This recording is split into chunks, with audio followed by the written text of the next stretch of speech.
नमस्कार दोस्तों, आज हम आपके लिए जितिया व्रत की एक पौराणिक कथा लेकर आए हैं। एक ऐसी कथा जो हमें सच्ची श्रद्धा और संयम का महत्व सिखाती है। यह कहानी है दो सहेलियों की जिन्होंने एक साथ व्रत रखने का संकल्प लिया, लेकिन उनके अलग अलग व्यवहार ने उनके अगले जन्म और जीवन को पूरी तरह से बदल दिया। तो आइए सुनते हैं। यह अद्भुत कहानी बहुत समय पहले की बात है। नर्मदा नदी के पास कंचनवटी नाम का एक सुंदर नगर था। नगर से थोड़ी दूरी पर पश्चिम दिशा में एक विशाल मरुस्थल था, जिसे लोग बालू हटा के नाम से जानते थे। इसी मरुस्थल में एक विशाल पाकड़ का पेड़ था। उस पेड़ की सबसे ऊंची डाल पर एक चील रहती थी और पेड़ के नीचे एक खोखल में एक सियारिन, दोनों में गहरी दोस्ती थी। वे सुख दुख की बातें एक दूसरे से बांटा करती थीं। एक दिन दोनों ने नगर की कुछ स्त्रियों को जितिया व्रत करते हुए देखा। वे सभी स्त्रियां भगवान झूठवाहन की पूजा कर रही थीं। उनके मन में भी इस व्रत को करने की इच्छा जागी। उन्होंने एक दूसरे से वादा किया कि वे भी यह व्रत करेंगी और भगवान से अपनी मनोकामना पूरी करने की प्रार्थना करेंगी।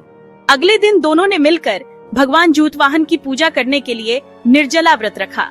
दिन भर वे भूखी प्यासी रहीं, लेकिन तभी एक अनहोनी घटना हुई। उसी नगर के एक बड़े व्यापारी की मृत्यु हो गई और उसका दाह संस्कार उसी मरुस्थल में किया गया। जैसे जैसे दिन ढला, रात हुई और मौसम खराब हो गया।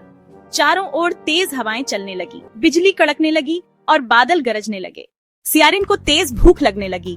मुर्दे को देखकर वह खुद को रोक नहीं पाई। अपनी भूख और लालच में उसने व्यापारी के शरीर को खा लिया और इस तरह उसका व्रत टूट गया। लेकिन चील ने संयम रखा।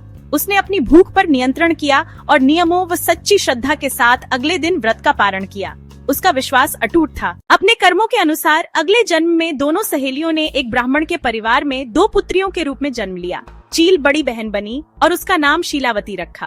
शीलावती की शादी एक बुद्धिमान और नेक इंसान बुद्धिसेन के साथ हुई। सियारिन छोटी बहन के रूप में जन्मी और उसका नाम कपूरावती रखा गया। कपूरावती की शादी नगर के राजा मलाईकेतु से हुई।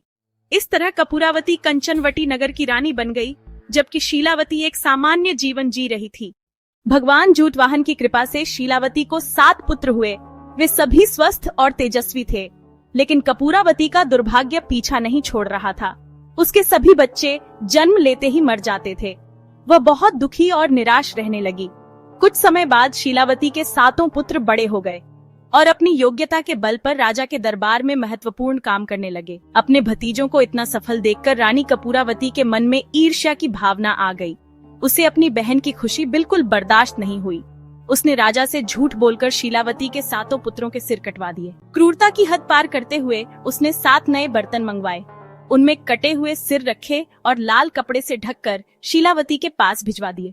लेकिन भगवान झूठवाहन, जिन्होंने चील के रूप में शीलावती की सच्ची श्रद्धा देखी था, यह अन्याय बर्दाश्त नहीं कर सके। उन्होंने एक चमत्कार किया। उन्होंने मिट्टी से 7 भाइयों के सिर बनाए, उन्हें उनके धड़ से जोड़ा और उन पर अमृत छिड़क दिया। अमृत के स्पर्श से सभी में जान आ गई और वे जीवित हो गए। शीलावती के 7 पुत्र अपने घर लौट आए।